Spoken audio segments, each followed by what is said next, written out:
Trứng gà là món ăn có rất nhiều dưỡng chất. Khoa học đã chứng minh những dưỡng chất của nó rất quan trọng cho sức khỏe của chúng ta.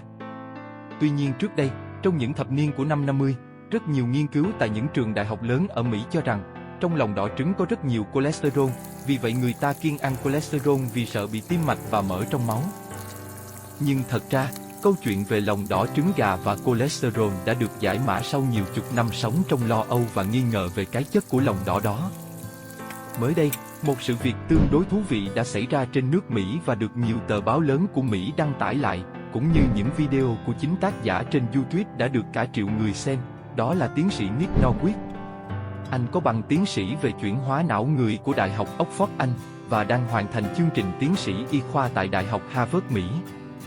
Và bây giờ, những nghiên cứu của anh đã làm cho thế giới rất sửng sốt. Tiến sĩ Nick Norquist đã tự mình ăn 720 cái trứng gà trong vòng 1 tháng. Anh muốn chứng minh rằng, ăn lòng đỏ trứng gà không bị cholesterol, vì vậy anh làm thí nghiệm này trên chính bản thân mình. Nó làm cho người ta rất ngạc nhiên về kết quả. Sau 1 tháng trôi qua, anh thử lại lượng cholesterol xấu, trong khoa học gọi là LDL, thì lượng cholesterol đã giảm 18% thay vì tăng lên. Đây là một chứng minh cho chúng ta thấy rằng, lòng đỏ trứng gà và cholesterol trong trứng gà không ảnh hưởng tới sức khỏe của chúng ta như những nghi ngờ từ trước tới nay. Từ trước đến nay, hầu như những chuyên gia hay những người nói về dinh dưỡng e ngại, trứng gà chứa cholesterol trong lòng đỏ. Tất nhiên trong lòng đỏ có chứa cholesterol, nhưng nó ảnh hưởng tới sức khỏe, và nó chuyển hóa làm cho cholesterol trong cơ thể của chúng ta tăng lên hay không lại là vấn đề khác. Sau thí nghiệm của tiến sĩ Nick Norquist, chúng ta đã an tâm rằng, vấn đề cholesterol trong lòng đỏ trứng gà không còn ảnh hưởng đến sức khỏe chúng ta nữa. Tại sao cholesterol được sinh ra? Nó xuất phát từ đâu? Làm thế nào để biết nó?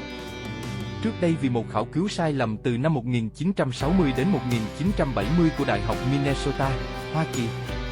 Họ tưởng rằng, ăn mỡ nhiều thì sẽ bị mỡ trong máu. Việc đó về sau được chứng tỏ là hoàn toàn sai. Mỡ trong máu một phần là do di truyền, một phần là do đến từ gan, phần từ thực phẩm. Mỡ trong thực phẩm đóng một vai trò rất nhỏ. Đa số mỡ trong máu đến từ thực phẩm là từ chất đường. Quay lại vấn đề về trứng, những lợi ích của trứng gà như thế nào? Đầu tiên chúng ta biết rằng trứng gà có lòng trắng và lòng đỏ, mỗi loại có những lợi ích khác nhau. Hai thứ đó hợp lại giúp cho cơ thể của con người phát triển và được bồi dưỡng rất nhiều trong vấn đề sinh học. Lợi ích thứ nhất là nó tốt cho mắt. Lòng đỏ trứng gà chứa một lượng lớn lutein và zeaxanthin, hai loại dưỡng chất này mang đến nhiều lợi ích cho thị lực của chúng ta. Nó cũng chứa nhiều vitamin A, đây là những dưỡng chất rất có lợi cho mắt.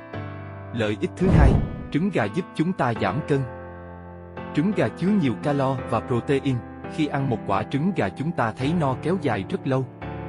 Vì vậy ăn trứng thường xuyên có thể thúc đẩy việc giảm cân. Lợi ích thứ ba đó là ăn trứng giúp tăng thêm trí nhớ. Trứng là một nguồn choline tuyệt vời, một chất dinh dưỡng quan trọng cho não.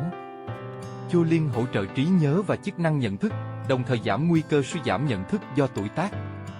Tiêu thụ trứng thường xuyên có thể đóng góp vào việc tăng cường trí tuệ. Đặc biệt đối với sinh viên hoặc nhân viên văn phòng, ăn trứng thường xuyên giúp cho trí nhớ của họ vững vàng hơn. Lợi ích thứ tư, trứng bổ sung collagen làm cho da của chúng ta đẹp hơn. Trong trứng gà chứa rất nhiều collagen, nó giúp da sáng bóng, chống lại sự lão hóa, cải thiện sự sần sùi của da. Lòng trắng trứng có chứa nhiều protein và các loại vitamin nhóm B, giúp cho lỗ chân lông se khít lại, giúp ngăn ngừa mụn, làm cho những đốm đồi mồi biến dạng, mất dần và mờ hẳn đi chứ không còn đậm như thường thấy nữa.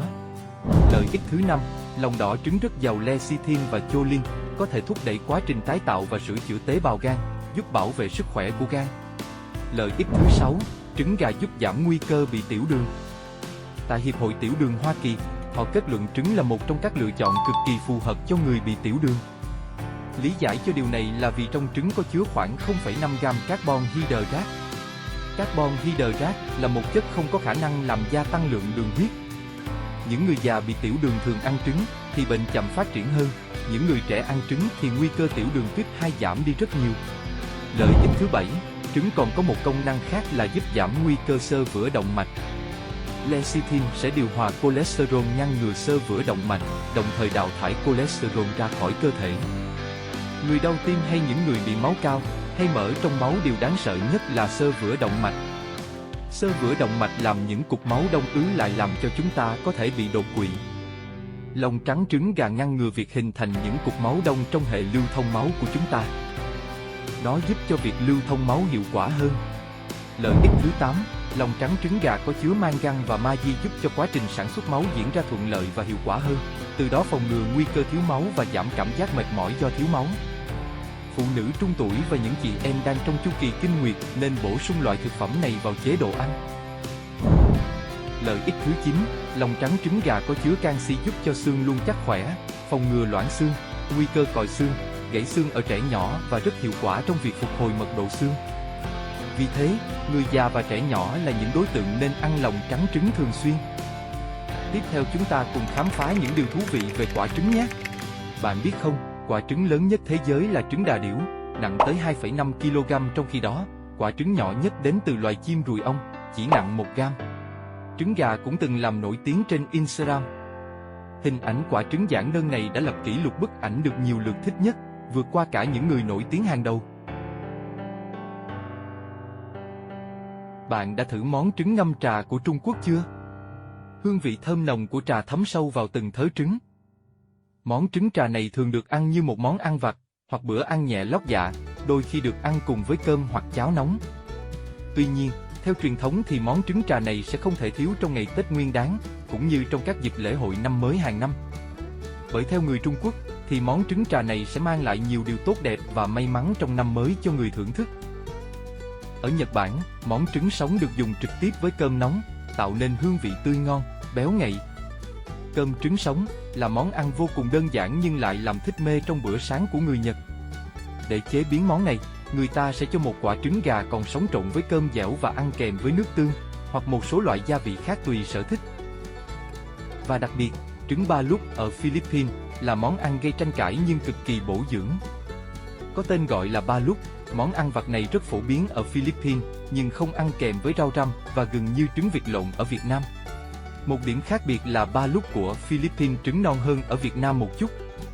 Thông thường trứng vịt ở Philippines được ấp tối đa khoảng 17 ngày, còn trứng vịt ở Việt Nam được ấp từ 17 đến 19 ngày. Đây cũng là lý do tại sao người Philippines gọi trứng vịt lộn là ba lúc, lấy từ cụm ba lúc saputi, nghĩa là được bọc trong màu trắng. Trứng khi đó còn non, vịt chưa phát triển mỏ, lông và móng, còn xương thì đang manh nha. Người Philippines thường ăn trứng vịt lộn kèm với muối trắng, hoặc giấm pha tỏi, ớt và hành tây. Trứng vịt lộn là món ăn phổ biến không chỉ ở Việt Nam, Philippines, mà còn cả ở Campuchia và Lào. Cuối cùng là trứng giấm, một loại thức uống sức khỏe lưu truyền rộng rãi trong dân gian, dùng trứng gà ngâm trong giấm, rồi ăn cả trứng đã hòa tan trong giấm. Thức uống này từ thời cổ Hy Lạp đã được người ta biết đến, có nhiều loại công hiệu, chế biến thuận tiện. Trứng ngâm giấm có tác dụng cân bằng hệ tiêu hóa, bổ sung vi chất, điều hòa hoạt động của gan, thận và các cơ quan nội tạng thiết yếu khác, kiểm soát rất tốt lượng đường trong máu đối với bệnh nhân tiểu đường. Đây là một trong những yếu tố quan trọng, giúp hệ tiêu hóa của con người khỏe mạnh và ổn định. Ngoài ra, đồ uống này còn có công dụng làm mềm và giúp các mạch máu được thư giãn. Qua video ngày hôm nay, hy vọng các bạn sẽ có thêm những thông tin bổ ích về trứng. Nếu bạn yêu thích video này, đừng quên bấm thích, chia sẻ và đăng ký kênh để không bỏ lỡ những nội dung thú vị tiếp theo. Cảm ơn các bạn đã theo dõi, xin chào và hẹn gặp lại.